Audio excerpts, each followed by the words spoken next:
Doctor Babasaheb Ambedkar स्मारक समिती तै त्रिरत्न बुद्ध महासंघ नागसेन बुद्ध विहारांच्या 12व्या वर्धापन दिनानिमित्त भव्य धम्मजागृती अभियान अनेक विचारवंतांच्या उपस्थितीमध्ये हा भव्य सोहळा लाखांदूर तालुका तै या गावी संपन्न झाला।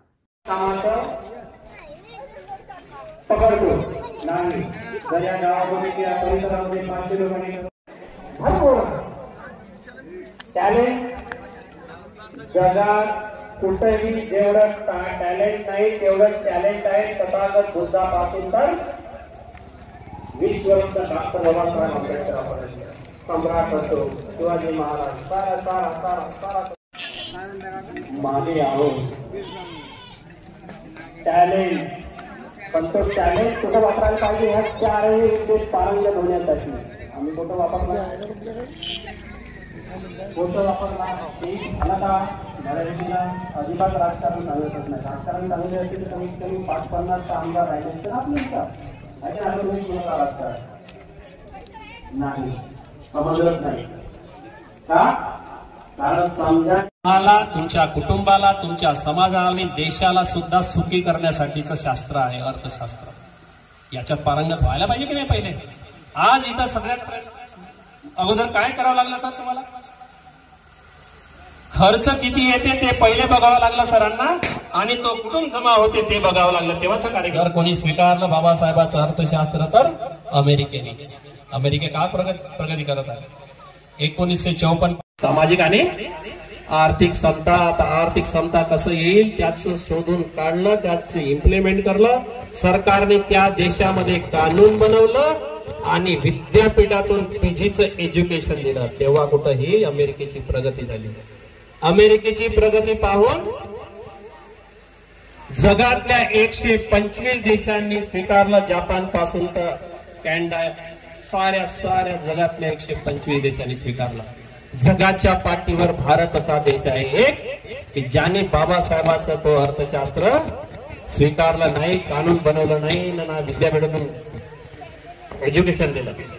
परंतु 12 वर्ष या देशात संघर्ष चालला तो आम्हाला तुम्हाला माहितही नाही असेल की जर 125 देशांनी स्वीकारलं असेल तर भारत देशाने का स्वीकारलं नाही रे बाबा? म्हणून 12 वर्ष संघर्ष चालला आणि जो 1957 ला कानून बनलं अमेरिकेमध्ये तो आज 2023 साली भारतात बनला। विद्यापीठातून एज्युकेशन तर देणार नाही, परंतु 3 तासाचा कॅडर आयोजित करा माझा, मी येतो तसा बिजी आहो। आता 350 किलोमीटर वरून मी आलो, काल रात्री नागपूरला, नागपूरवरून इथं आलो। मी अजिबात वेळ लावत नाही, फिक्स टाइम असते माझा। त्यानंतर सर्वप्रथम तुम्हाला काय करायचं आहे? इथं सांगितलं 5 शिलाचं पालन करण्यासाठी। आपण बौद्ध लोक आहोत, 5 शिलाचं पालन करा। अजून कोणाला जर अष्टशिलाचं पालन करता येत असेल तर त्यांनी जरूर 8 शिलाचं पालन करावा, 10 पारमिता बघावी। ह्यात जर असं असायला पाहिजे, चांगलं असायला पाहिजे, गेल्याबरोबर असं वाटायला पाहिजे बा कुठेतरी आलो आपण, तो किती मोठा आहे किती भव्य आहे त्याच्यात नाही, पण तिथे गेल्याच्या नंतर आपल्याला कसं वाटतं हे महत्वाचं। तसंच तुम्ही सुद्धा दिसायला पाहिजे, असंच तुम्ही सुद्धा दिसायला पाहिजे। जपान अमेरिकेचे लोक किंवा बौद्ध राष्ट्राचे लोक कसे दिसतात त्यांच्याकडे बघितल्याच्या नंतर वाटते की नाही काहीतरी तसं वाटायला पाहिजे। आपलं घर मातीचं असं का नाही, मातीचं असं का नाही, तुमच्या समोर दिसत राहायला पाहिजे। म्हणून बाबासाहेबांनी काय म्हटलं तू दुसरे कारण बौद्ध धर्माची दीक्षा दिल्याबरोबर बाबासाहेबांनी सांगितलं की असमता, स्वातंत्र्य, बंधुत्व आणि न्यायावर आधारित हा धर्म तुम्हाला देत आहे, परंतु अन्यायग्रस्त समाजाच्या हाती, या देशातल्या बहुजन समाजाच्या हाती जर या देशाची सत्ता जाणार नाही तर तुम्हाला धर्मांतराचं सुख भोगता येणार नाही। म्हणून चारही गोष्टी बुद्धाने सांगितल्या, त्या चारही गोष्टीवर राजकारणासाठी काय केलं होतं बाबासाहेबांनी? स्वतः उभे होते की नाही भंडाऱ्यामधून तुमच्या? म्हणून सांगतोय मी, होते की नाही? उभे होते की नाही? आणि एक सिस्टम ज्यावेळी डॉक्टर आनंद भालेराव यांनी मला सांगितलं की डॉक्टर चांगदेव शेंडे सर हे आर्थिक नियोजन आणि त्यावर उपाय याविषयी आपण बोलणार आहोत। तर मला फार आनंद झाला सर. आणि आनंद यासाठी झाला की डॉक्टर बाबासाहेब आंबेडकरांचं जसं बुद्धांच्या तत्वज्ञानानुसार शब्दविद्या, अर्थविद्या, युद्धविद्या हे आपण ज्या सांगितल्या,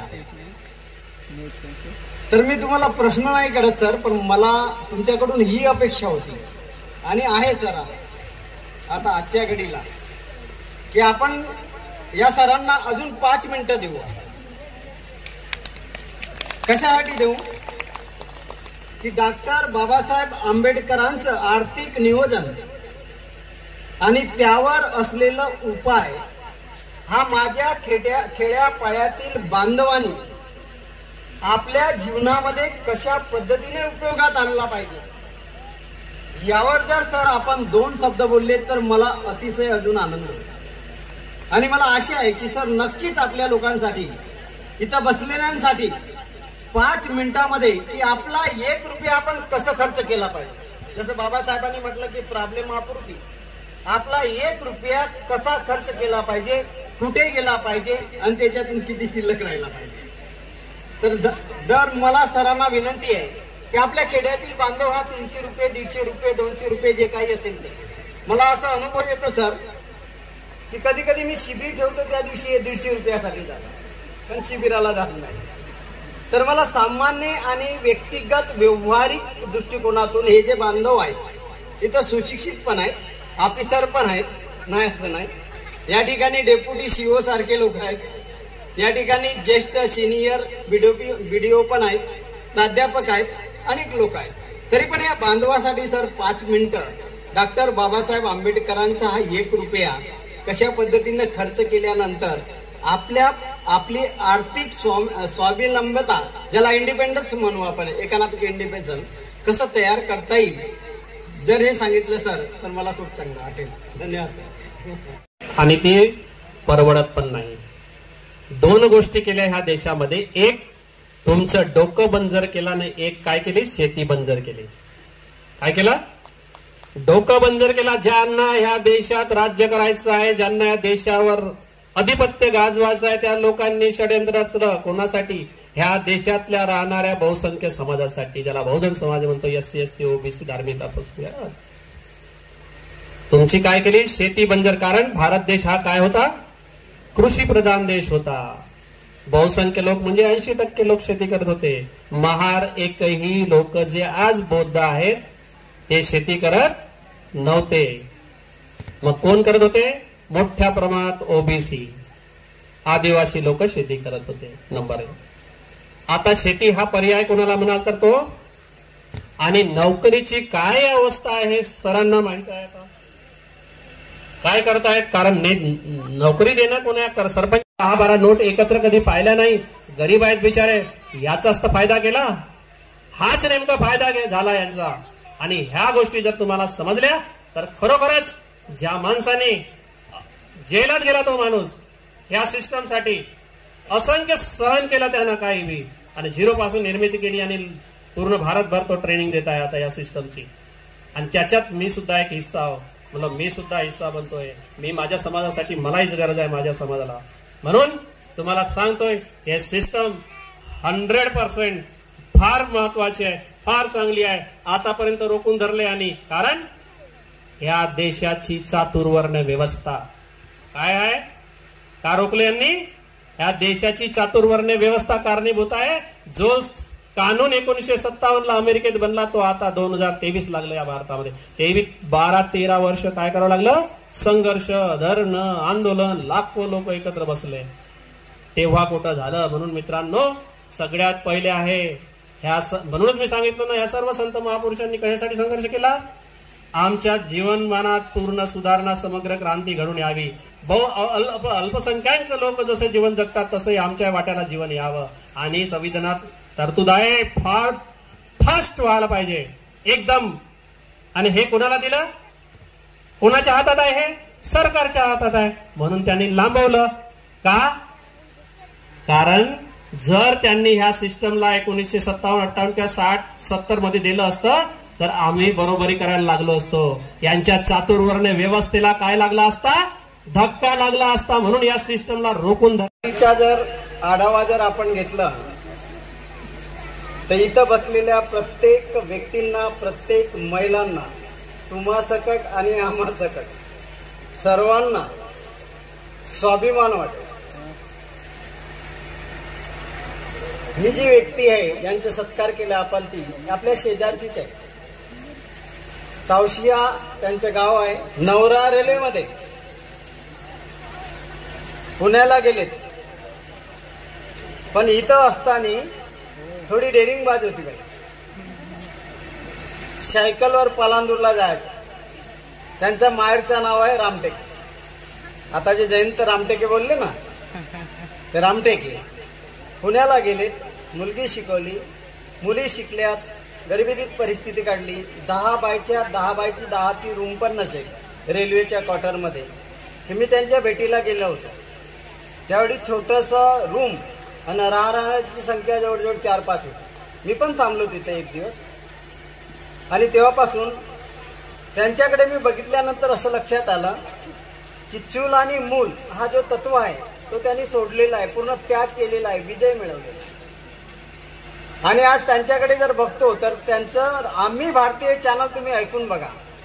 एक तर पुणेकर बाई आणि तावशीमध्ये आज यूट्यूब चॅनल जो आहे ना, तो एवढं फास्ट चालत आहे की जसं आपण आता सर आर्थिक स्वावलंबनाचा जो विचार करतो ना, तर ह्या ज्या संघमित्रा बारसागडे आहेत यांनी खरोखरच की नाही आपल्या जीवनामध्ये कुटुंब चालवत असताना, मुलाबाळांचे शिक्षण करत असताना सुंदर बातमी, सुंदर एडिटिंग करून, तर आपण त्यांचं खूप खूप टाळ्या वाजवूया, त्यांचं खूप खूप पुण्यानं बदल करू.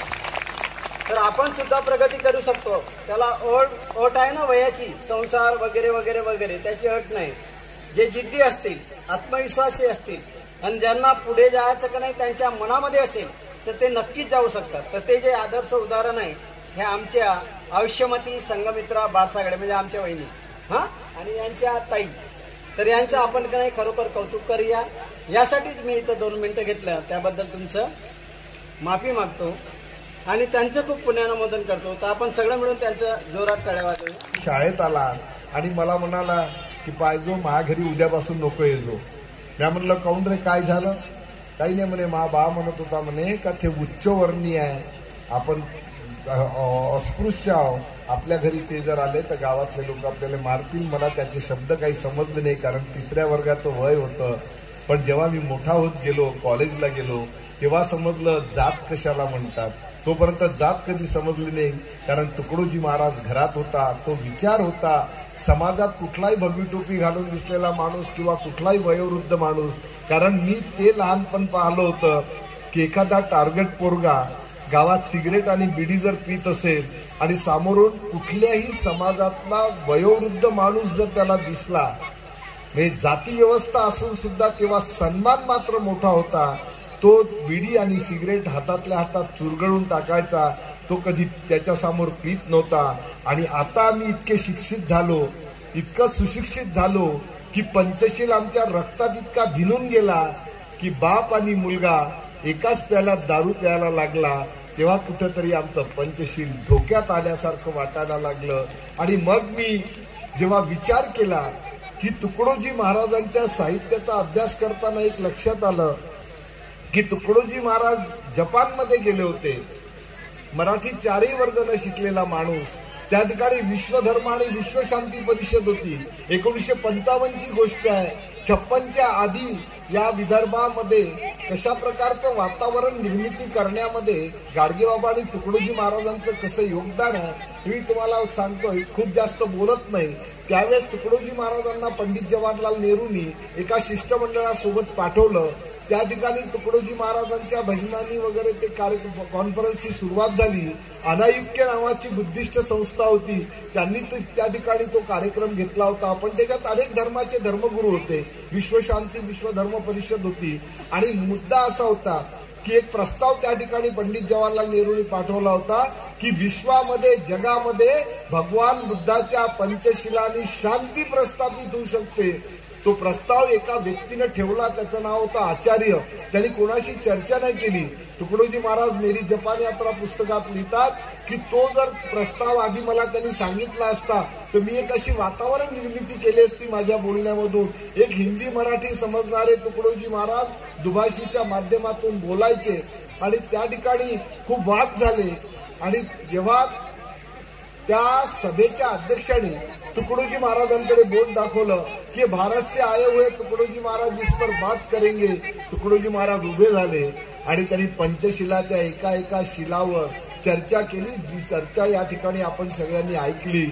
आणि तुकडोजी महाराज देवा सगळ्या धर्माच्या त्या सगळ्या विद्वानांना म्हणतात की तुमचा धर्म म्हणतो का चोरी करा, तुमचा धर्म हिंसाचं समर्थन करतो का, तुमचा धर्म व्यभिचाराचं समर्थन करतो का, तुमचा धर्म हा खोटं बोला असं म्हणतो का. जर सगळ्या धर्माचं तत्वज्ञान जर बुद्धाच्या पंचशिलामध्ये जर दिसतं तर जगामध्ये बुद्धाचं पंचशील का शांती प्रस्थापित करू शकत नाही, या ठरावाला विरोध का म्हणून होतो. सगळ्या सभागृहाने एका टाळीच्या गजरामध्ये तो ठराव पास केला. मित्रांनो, तुकडोजी महाराज मेरी जपान यात्रा पुस्तकात लिहितात तो ठराव जर त्या ठिकाणी नाकारला गेला असता तर मी त्या सर्व सभेचा निषेध करून भारतामध्ये परत आलो असतो. कारण माझ्या भगवान बुद्धाचा अपमान मी कधीही सहन करू शकलो नसतो. अशा प्रकारचा आव्हान तुकडोजी महाराज करतात. जेव्हा ते भारतामध्ये आलेत, मजेदार सांगतो बालाराव दादा, भारतामध्ये कोणी त्यांचा सन्मान केला नाही. कारण आमच्या ओबीसी तर बैताळ अजूनही आहोत, पहिली होतो. तर आमच्या बैताळाला समजलंच नाही की तुकडोजी महाराज एवढ्या मोठ्या 1955 मध्ये जर कोणी विदेशात गेलं त्याचं मोठं कौतुक व्हायचं. पण जेव्हा ते विदेशातून या जपानमधून आले तेव्हा वामनराव गोडबोलेंचं धम्मदीक्षेवर जे पुस्तक लिहिलेलं आहे त्याच्यामध्ये वामनराव गोडबोले लिहितात की मी अनेक दिवसापासून पाहत होतो की तुकडोजी महाराज नावाचा हा माणूस गावागावात जाऊन भगवान बुद्धाचा विचार लोकांना सांगतो, बहुजनांमध्ये जाऊन सांगतो. मला त्यांचं कौतुक वाटलं आणि म्हणून मी ठरवलं की त्यांचा एक जाहीर सत्कार करायचा. आणि तो सत्कार त्यांनी नागपूरला सीताबर्डीमध्ये आयोजित केला. त्या ठिकाणी रेवानाथ कवाडे होते, त्यांच्यासोबतचे अनेक लोक होते. धम्मदूत नावाची ती जी त्यांची संस्था होती त्या संस्थेच्या माध्यमातून त्या ठिकाणी सत्कार केला. आणि तुकडोजी महाराजांनी जे विचार मांडले ते विचार बाबासाहेबांच्या धम्मदीक्षेच्या पुस्तकामध्ये ते भाषण तुम्हाला वाचता येतं. इतकी मोठी ताकद तुकडोजी महाराज आणि बाबासाहेबांच्या या सगळ्या याच्या चळवळीतली बुद्धाच्या तत्वज्ञानातून ही संत परंपरा सामोर गेलेली आहे.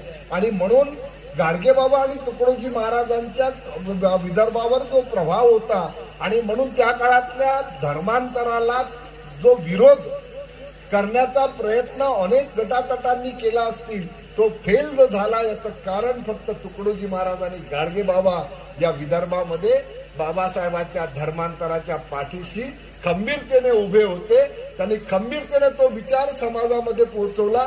तुम्हाला वाटतं त्याला कळलेला आहे हा नवीन पिढींना तरुणांना संदेश आहे. जसं सरांनी मगाशी म्हटलं तुम्ही 14 वर्ष झाले पेपर वाचत नाही, टीव्ही बघत नाही, त्याच पद्धतीचा हा संदेश आहे. टीव्ही बघितलं म्हणजे आपण आपलं करिअर बघितलं असं नाही होत. तर मित्रांनो, आता जे प्रवचने आपल्याकडे होत आहेत, आपल्याकडे व्याख्यान होत आहेत, अशी ते अतिशय सुंदर असं प्रेरणा देणारे व्याख्यान आपल्याकडे चालू झाले आहे. वेळ पण भरपूर झालेली आहे आणि उशीर पण होत आहे आपल्याला.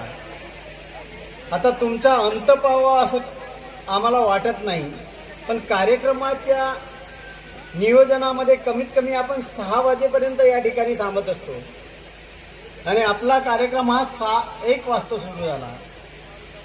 तर मला खात्री आहे की आपण अजून थोडं संयम ठेवावं, अजून आपल्या मनावर नियंत्रण ठेवावं.